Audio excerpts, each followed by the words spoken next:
Hello everyone, this is Senica Harris. I'm coming to you with another video commentary brought to you by the Urban Wire Media Network, where we shine the light on issues impacting the urban community. Now today it saddens me to bring to you a story that's coming out of Baytown, Texas, about a 44-year-old woman by the name of Pamela Turner, who was tragically shot 5 times by a police officer after a scuffle. I'm going to start off by saying that this is not a police bashing video, but I am going just to tell the truth. We need to talk about this because this is a situation that keeps happening. And unfortunately, it's the bad police officers that are being portrayed in the media constantly. We're seeing story after story where unarmed black people are being shot and excessive force is being used on these individuals. I'm going to go to a couple of clips that I compiled together about this situation, and it'll kind of put everything in context. So when I come back from these clips, or once we play these clips, I'll come back with the rest of my commentary. Officials in the Houston area are investigating a deadly police shooting caught on video last night. The cell phone video posted on social media shows a Baytown, Texas police officer firing 5 shots after struggling to arrest a 45-year-old woman. Nikki Batiste is covering this still unfolding story and joins us at the table. The video we've seen so far is very disturbing. It's extremely disturbing, Gail. Police say the 11-year veteran was apparently doing a routine patrol outside of an apartment complex when he came across a woman who he knew had outstanding warrants. We must warn you, the video you are about to see can be disturbing to some viewers. This cell phone video begins as the officer confronts the woman. I'm actually walking to my house. As she moves away from the Baytown officer, he pulls out his taser and fires. You actually arrested me. The woman continues to struggle with the officer as she falls to the ground, at one point telling him she's pregnant. She then, according to police, gains control of the officer's taser, turning it on him. That's when he fires his gun at the woman 5 times. She was pronounced dead at the scene. Heard the gunshots, and then all of a sudden I heard the ambulance. I never seen anything like this. After the 5 years staying here. Witnesses who saw the woman frequently walking her dog in the area say they believe she may have had mental issues. Sometimes you would see her, get into it with people around the apartment. Just typical her. She's not a bad person. She didn't hurt nobody. Investigators say the officer was out doing a routine patrol when he got out of his car to approach the woman. Lieutenant Steve Doris of the Baytown Police Department says a preliminary investigation found it was necessary for the officer to use deadly force. Our officer got tased with his own taser. If somebody's tasing you with it takes your taser away from you and starts tasing you, there's a very good likelihood that it's going to escalate and get very, very bad for the officer from there. A witness also said the officer lives in the same complex. Police say the officer was wearing a body camera, but that video will not be released yet. The district attorney's office is investigating the shooting along with the Baytown police, and that officer is now on 3 days leave, according to policy. Right. Terrible. More questions there. Yeah, very disturbing. Thank you very much, Nikki. I'm the Criminal Investigations Lieutenant for the Baytown Police Department and also the Public Information Officer. Tell us what happened out here tonight.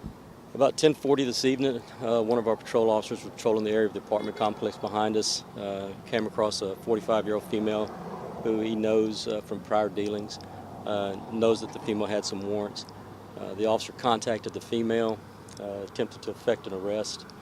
During the course of attempting to effect that arrest, the female began struggling with the officer, which forced the officer to deploy his taser.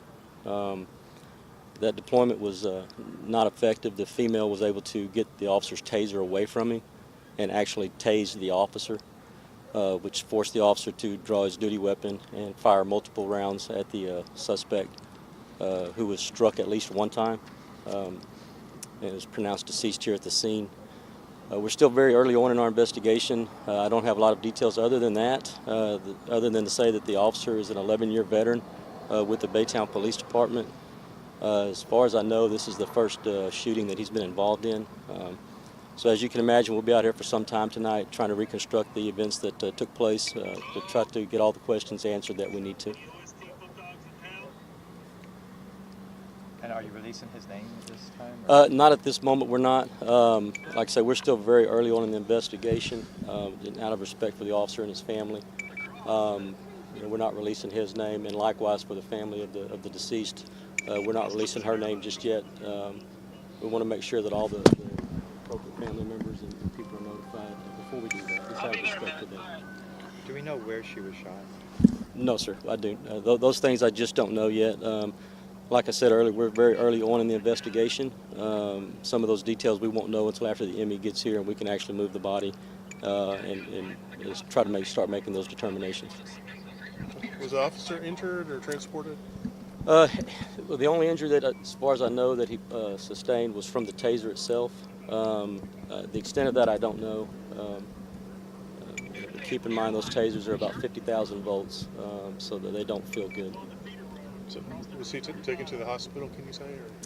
Or? That I do not know. I don't believe he was. He wasn't injured to the extent they need to go to the hospital. But like I say, if you've ever been struck with a taser, it's a very painful experience. So there was, I'm sure, a great deal of pain involved there when he was struck with it. Has the DA's office been notified? Yes, the DA's office, their shoot team has been notified, which is a normal protocol. They are on scene along with my homicide detectives, again starting to conduct their investigation. And a lot of these questions that you're asking, we're hoping to be able to uncover during the course of the investigation. We will probably be here for the better part of tonight trying to do that. Was she arrested here at the apartment complex? I believe so. Yeah, I believe she was. And he just saw her in the parking lot, I guess? Is that started? That's my understanding. Again, some of those fine details we're going to hopefully be able to get answered through our investigation. I do know that he was familiar with her from past dealings. This is his normal area that he patrols, and it's very common for our officers to patrol through the apartment complexes at night looking for crime. So I'm not sure if he just came across her at the parking lot and contacted her or how that exactly transpired. But again, those are things that we're hoping to be able to get answered, throughout the course of our investigation. Again, it's a tragic event for everybody involved. So of course, our hearts go out to the families of the deceased, as well as our officer. Again, we want to make sure that we get all the questions answered that we can throughout the course of the investigation. When do you expect to release the names? Mark, it will probably be later on this morning. Again, I want to make sure that everybody that needs to be notified is notified, so that nobody gets blindsided by that information. I know y'all have had a lot of activity at this complex in the last month or so. Is this related to any of the ongoing? That I can't really speak to at this point without going back and doing a review of all the calls that took place over here. Okay. So real quick, how's the officer doing other than the taser deployment? Shook up. These incidents are traumatic for the officer as well. They really are. We never want to have to resort to this. We never want things to get to this point where an officer has to take somebody's life. It's very traumatic for the officer as well. But he's shook up, but he's doing okay. And the officer has a body cam? My understanding is yes. Obviously, that's part of our investigation, so we're not going to be releasing that just yet either. So. Care to comment on the Snapchat video that's out there of the shooting itself? Yeah, I'm aware of it. I know that that's been posted on social media. Obviously, we would like to talk to the person that videoed that. They're a witness. So if whoever that is, if they want to contact us, we'd love to talk to them. It's unfortunate that somebody takes a tragic incident like this and starts posting it on social media. It's extremely disrespectful for everybody involved. But that's the day and age we live in with social media. And with regard to policy, obviously, using lethal force is an absolute last resort, I'm assuming? Yes. And you guys have pretty tight procedures regarding that? Yes. Generally speaking, can you talk to that? Well, again, there's limited circumstances where we're, where we are empowered to take somebody's life. That's the preservation of our life or the life of a third party. Again, in this incident, what the preliminary investigation is telling us is that our officer got tased with his own taser. And that's not one of those things that you want to go hands-on with somebody with. If somebody's tasing you with it takes your taser away from you and starts tasing you, there's a very good likelihood that it's going to escalate and get very, very bad for the officer from there. So, again, these are things that kind of force the officers to take action for their own safety. So let's go to Jessica Borg now. She is also in Baytown tonight. Jessica, strong reaction among community members. They are angry the interaction between Turner and the officer ended this way. Mia, that's right. A short time ago, I spoke with a woman who says she had known Pamela Turner and her son for many years. She describes them as a close-knit family. She says that Turner's children did not live far from her and that Turner was a new grandmother. Shaniqua Catledge told me that Turner was always caring and polite whenever they spoke. She also says it was widely known in the community around Turner's apartment complex that Turner suffered from mental health issues. Catledge says the officer who had previous interactions with Turner should have handled the confrontation differently. My thing is, if you know this lady's sick, why you ain't take proper protocol to just subdue her? You could have maced her. Now, she says right now there is a lot of mixed feelings in the community about the social media video of the deadly confrontation. On one hand, she says it can shed light on what really unfolded. On the other hand, the video went viral so quickly that some people who knew and cared about Turner watched it before even knowing she was the person at the center of it. Now, we have reached out to family members, but so far they have declined on-camera interviews, saying they are still processing what happened. We are live this afternoon in Baytown. Jessica Borg, KHOU 11 News. As with any breaking news situation, the rumors start to swirl before the facts come out. So we're trying to verify what we know to be true and what's false. In the video, Pamela Turner claims that she is pregnant. However, KHOU has spoken to a person claiming to be her niece who says she was not pregnant. But until autopsy results come back, the claim that she is pregnant is still unknown. Another question is whether or not Turner had criminal history or outstanding warrants. Now, through court records, we've been able to verify that this is true on both accounts. Turner was charged about a week ago for throwing a log into a woman's car window. And they also verified that she has outstanding warrants, including one for criminal mischief and assault resulting in bodily injury. Now, the last claim is that she suffered from mental health issues, including schizophrenia. Now, this claim was made by her niece and several people on social media who claim to know her, but police have not confirmed this. So at this time, it is still unknown. We're not able to verify whether or not that is true. We will stay on top of this story and continue sorting out fact from fiction throughout the rest of the day. Sherman? Back with the rest of our commentary. Now, as we have discovered through the media coverage, unfortunately, we are unable to have a name of the officer that was involved with this shooting at the time. We do know that he is an 11-year veteran on the force, and from what we have been able to gather, he was a resident in that community where this shooting took place. Now, a lot of people are going to try to criminalize this lady. They're going to try to villainize this lady and say, well, look, she had records and she had mental illness and this, that, and the other. And I just want you guys to know the games that they play in the media. Anytime that there is a black victim, they're villainized.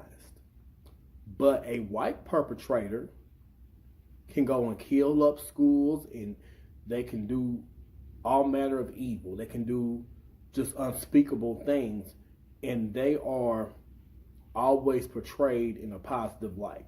You know, they're always being given a excuse. Mental illness. Now, it was stated that this woman may have had mental illness, but they're trying to spin it into a negative thing to why this was a justifiable act. So we need to be careful about how the media tries to spin and portray things. And regardless to if the woman was pregnant or not, I guess that was a myth that was dispelled. There should have been no reason why, especially if this man has had history with this woman. This situation should have not escalated to the point to where this woman has lost her life. And according to people in the community, this woman, she didn't bother anybody. She had her issues, but this should have never escalated to the point of this woman being shot 5 times. And they were saying how this lady had taken the police officer's taser, which I did not see that in the video. And it seems like this police chief is trying to already, by default, take up for this police officer. Here's the thing. Just like these police officers are getting on code, I wish the black community would get on code. We need to stand together and we need to come together and say this is not acceptable. It's enough. Enough is enough. We pay taxes for these people to protect and serve. They're not above the law. A lot of them think they're above the law instead of upholding the law. And this is something that needs to be addressed. And we're going to have to come to a reality as a people that the law enforcement has been infiltrated by white supremacists and hate groups. There has been already documented evidence to support this claim because there was a 2006 FBI report that mentioned this. So we're going to have to realize that we have a problem with these people that are in the force. And unfortunately, like they said, a few bad apples spoil the bunch. This is definitely true when it comes to these police officers. Not all are bad. I've met some good police officers, but to me, a lot of times in these police force, and this comes from people that I know that have worked in law enforcement, sometimes it's best just to keep your mouth shut, because when you start talking, you become a target. So I feel that sometimes being quiet is being complicit to what's going on. And I feel when you sit back and not say anything, I feel that you are just as guilty as these people that are perpetrating all this maliciousness within the law enforcement. We are the taxpayers. We are the ones that are paying these people's salaries. And we don't even feel comfortable with these people in our communities. They talk about gangs and this, that, and the other, but a lot of these people in this police, on the police force, they're like gang. It's like a gang. They're terrorizing these communities. And a lot of times this stuff happens in low income neighborhoods. They can go and terrorize these neighborhoods. They can go in here and beat the women up, beat the kids up, talk to you any kind of way. They rob these drug dealers, and a lot of them, they're involved with all this illegal drug activity and prostitution rings and everything else. And the reason why this happens in lower income neighborhoods, because they know these people don't have no money to fight.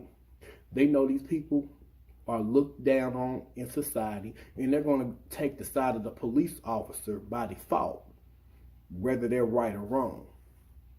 So it's going to take the community to come together, because we can't depend on them to do an internal investigation, because they're all in on it. You know what I'm saying? And this is just not something that's going on in this area. It's going on all over the country. You know what I'm saying? And it is getting out of hand. And then we have a lot of people that sing the praises of these officers and think that they cannot do any wrong. And that is further from the truth. I just feel sorry for this family and the community. This is just something that should not have happened. And the thing about it is, we're going to have to wait to see the dash cam footage, and we just have to wait to see what the grand jury says, if this is going to be something that they decide to charge the officer with. We're just going to have to wait to see what happens. But luckily, there was someone that was able to take footage of this situation themselves. And the thing about it is, like, a lot of this stuff has been exposed on social media, in the news media for the past several years, but this stuff has been going on for a long time, but we just haven't been able to prove it because people didn't have cell phone cameras back then. But now this has become a pandemic to where people are being exposed, and we're living in the age of exposure. You cannot throw rocks and hide your hands. So I just urge us as a community, we need to get on code. Just like they get on code and protect each other, we need to protect each other, and we need to stand by each other and quit passing judgment on people. I don't care what kind of record this woman had. I don't care what the news media is saying about this woman. She was not bothering anybody, and that police officer had no right to approach that woman and bother her if she was not doing anything. And it should not have escalated to the point to where she is now dead with 5 bullets. You allowed this woman to overpower you as a police officer. Where's your training? And that's the thing that I need to know. Like, how are they teaching these people? To me, it's like, I feel like there's a fear of the people that they're in, the communities that they're working in. If you don't understand the people, if you're not comfortable around a certain group of people, you should not work in that community. And a lot of times I feel, and I was watching Geisha, #1 fan, y'all should definitely follow her. Someone had brought up in the conversation that, in the chat room, that some of these police officers really need to undergo psychological exams before they're being placed out in these communities, because a lot of people have the wrong motives to want to be police officers. And when you have the wrong motives, you have a lot of wrong things that happen in the community because your motive and your intentions on being a police officer are all wrong. So I'm gonna wrap this commentary up. I just feel that we as a people, we have to take a stand. We cannot keep on going through this. We cannot keep going through this. The time is now. We have to take a stand in our community. Right is right and wrong is wrong. And until we start demanding more from our public servants and the people that are there to protect and serve, this stuff is going to keep happening. So until, we can sit back and be docile all we want. We can sit back and be passive and this, that, and the other, but that is not going to get us the results that we need. But anyways, get down in the comments and tell me what you think about this situation. We're going to definitely follow this because I really want to see if this officer, if they're going to release his name, if he's going to be indicted on these charges. It's just so many questions I still have, even after watching the footage. This just happened, so, there's going to be more developments. But until then, just look out for each other. You know what I'm saying? Like I said, all police officers aren't bad, but unfortunately, what we've been seeing in the media, it overshadows the good ones out there. And you really can't blame people for feeling the way that they feel at this point. But until then, until next time, our next commentary, just take care of yourself. Just be careful. Watch out for yourself. Watch out for your neighbors. Love each other because you don't know when your time is coming. So I'll talk to you guys soon.